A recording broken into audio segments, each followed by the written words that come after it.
Hi everyone. Today we are going to learn about law of torts.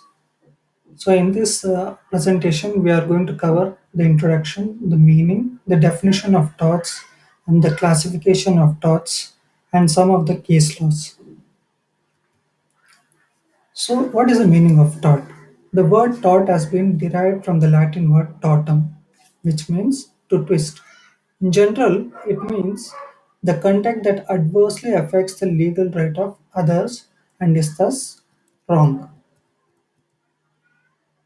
For example, everyone has a right to live in a peaceful environment where there's not much noise. If somebody starts playing music loudly, then the person who makes that noise violates the rights of the person who wants to live in a peaceful environment.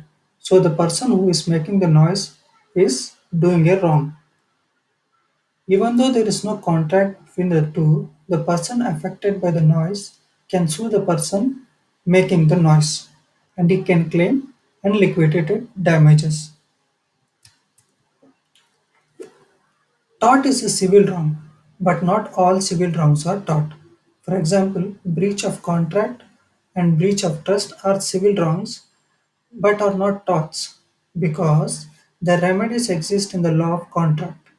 If a civil wrong that doesn't have a remedy under other statutes, it can be tried under tort. What are the definition of torts? There are many definitions given by many authors.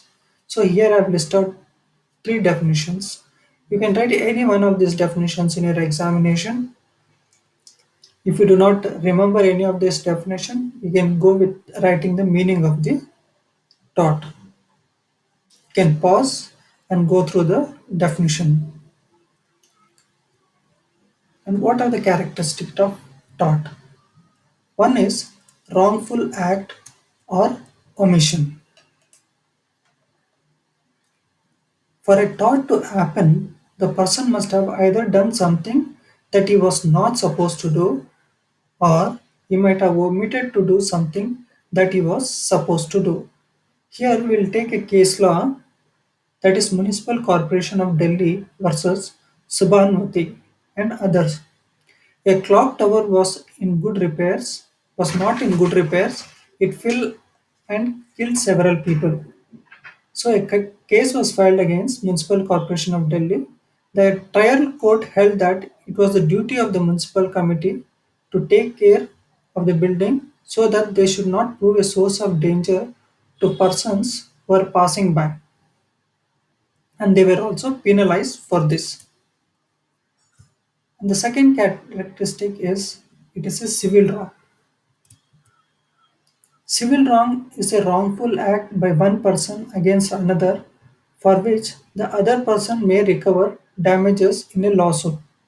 However, not all civil wrongs are torts. For example, breach of contract and breach of trust are civil wrongs, but they cannot be considered as tort because the remedies for these exist in the law of contract. To determine if a particular act is tort or not, we must first make sure that it is a civil wrong. Then, we should make sure that it is not a breach of contract or breach of trust. The next characteristic of tort is infringement of right. Infringement of right has two things. One is right in rem and right in personam. What is right in rem? Right in rem is the right available against the whole world. For example, every person has the right to enjoy his own property, and any person who has infringed the right will be sued and liable to pay the compensation in the form of unliquidated damages. Unliquidated damages means those are compensation which are not defined in the law. The court will decide what would be the damages or what would be the compensation that needs to be paid based on each case, so that we call it as unliquidated damages. The next we come to the right in personam. The right is available only against a specific person in right to personam. For example, A agrees to sell his house to B for a sum of rupees. A doesn't carry out his contract. Now, B will have a right to sue A for damages. Now, here only A will have A or B will have the right to sue against each other if they violate the contract. Hence, this right is right to personal. That is only one person will have right against other person. This is not a right against the whole world. Next we come to is right fixed by law. Now no one can claim anything as right. There has to be a right that should be fixed by law. The wrong is usually committed by violation of a right. Such right must be recognized by the law. Though a person may have suffered economic or social loss, but if it hadn't breached any legal right of a person, he won't have any recourse in court of law. For example, law requires that a driver of a vehicle must drive carefully, and if driving without care a pedestrian is hit, the omission of the act driving carefully is liable under tort. However, in a second scenario, if the worshippers stop going to a temple and thereby cause the priest to lose money, this action is not liable under tort because going to temple is not an act that is required by law. So even a priest is encountering a loss in his income, he cannot sue against the people who come to the temple because it is not required by law to go to a temple or a church or a mosque. Now there is a case law for this also. The case law says Donahue versus Stevenson. In this case, it was held that the manufacturer of a drink has a legal duty towards the consumers to ensure that noxious substances are not included in the drink. In this case, what actually happened is Donahue and his friend goes to a hotel or a cafe. Donahue's friend buys Donahue a drink. Donahue drinks half a bottle of the drink, and the remaining half a bottle he pours in a bowl. Then he sees there is a decomposed snail in that. Now Donahue files a case against Stevenson. Stevenson is the maker of the juice. Now, Stevenson says that he cannot be held liable by Donahue because Donahue was not the person who bought the drinks from Stevenson. But the court said that it was the responsibility of the maker to make sure that the last consumer gets the product which is of good quality. The next one is common law action. Though there is no specific code or act to give remedy to the injured party in tort, the common law gives a right to the injured person to take action against the wrongdoer. In India, there is no common law. So the English common law serves as a guidance for taking action for a tort against the wrongdoer. And again, there has to be a remedy. Without remedy, you cannot call it a tort. The law of tort is based on the maxim that where there is a right, there is a remedy.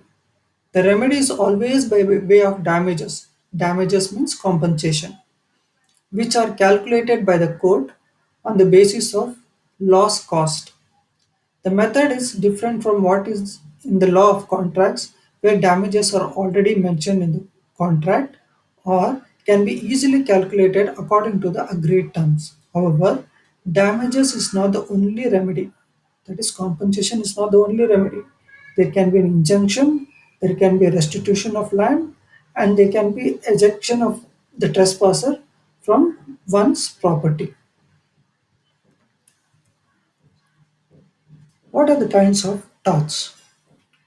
There are three kinds of tort. One is intentional, second was negligent, third one strict liability. What is an intentional tort? Any wrongful act that is done intentionally, irrespective of with or without malice, belong to this category. For example, torts such as assault, battery, trespass to land, false imprisonment are all intentional torts. And what is a negligent conduct? Wrongful acts that are done without any intention but because of not taking proper care that is required by law fall into this category. In case if you are driving or riding in a road, everyone has to ride in their own lane. They cannot immediately change the lane without showing any signal. Now this one can come under torts, because suddenly if you take a change the lane, this may affect the other person who is coming behind you, and it may injure him also. So the person who deviates the lane is doing a negligent act. Now the third one is strict liability. It acts that are neither done intentionally nor do involve any negligence. Any act that are neither done intentionally nor do involve any negligence but still cause an injury to other are liable under the concept of strict liability. There is a case law called Rylance versus Fletcher. We can go through that. In strict liability cases, the defendant is liable even if it is acted reasonably. That is, even if the defendant has taken full precaution to safeguard, you will be held liable in case something goes wrong. For example, if a person has a tiger in his house and he has kept it in a cage, now he has taken full precaution of that, but still, if accidentally the lion or the tiger escapes from this cage and injures someone, he cannot claim saying that I had full precaution, but still the court will go against him and penalize him. Under strict liability, if something you're supposed to go wrong and if you still keep it in your place, if it goes wrong, you will be held liable. Now, the kinds of torts can also classified based on the cause. I mean, based on the type of tort that happens.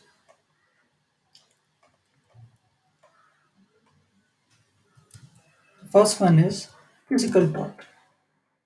Okay, torts can also be classified according to the type of damage. Okay, now what is a physical tort? Any tort that causes physical hurt to body, such as assault, battery, it can happen with intention or without intention or with negligence. This comes under physical torts. What is abstract tort? That causes damage to mind or reputation of any person. In case if you are writing something about some person without any facts, then it can cause the reputation of such an individual and can be fought under defamation. What is the third one? It's a nuisance. So causing unreasonable restriction towards exercise of one's legal right. Your nuisance is causing someone to not enjoy their full rights. In case you have a property in your house, someone just causes some nuisance in that property that affects the right of the owner of the property. So this comes under nuisance. Now we will see some of the case laws. See, these are some four case laws which you can write in your examination. Municipal Corporation of Delhi versus Bhagwati and others. See, this case laws you can write where a person has to do his duty. If he omits to do his duty, then they can file a case against him. Then second one is Donahue versus Stevenson, as I have explained earlier. The maker or the producer of a goods is responsible to give a quality goods until the end of the customer. Even though I buy the product, if I gift it to someone else, the person who has been gifted can also file a suit against the person, that is the manufacturer. Next one is Bhim Singh versus State of Jammu and Kashmir. In this case, Bhim Singh was going on his way to vote. During this time, the public authority confined him and he was not able to vote in that election. Later, he filed a case saying that he was denied his right to vote. Then the case was won by Bhim Singh. Now, the Gloucester Grammar School case. In this case, the person is affected because there was a other school which came right in front of his school, which made the students of his school join the other school. This made the Gloucester school to lose some of his students, and he was financially affected. But this this did not violate the right of Gloucester's Grammar School, so the case went against them. I hope this learning you guys benefited. If you guys feel this was really resourceful, please like and subscribe to this video. Thank you for watching.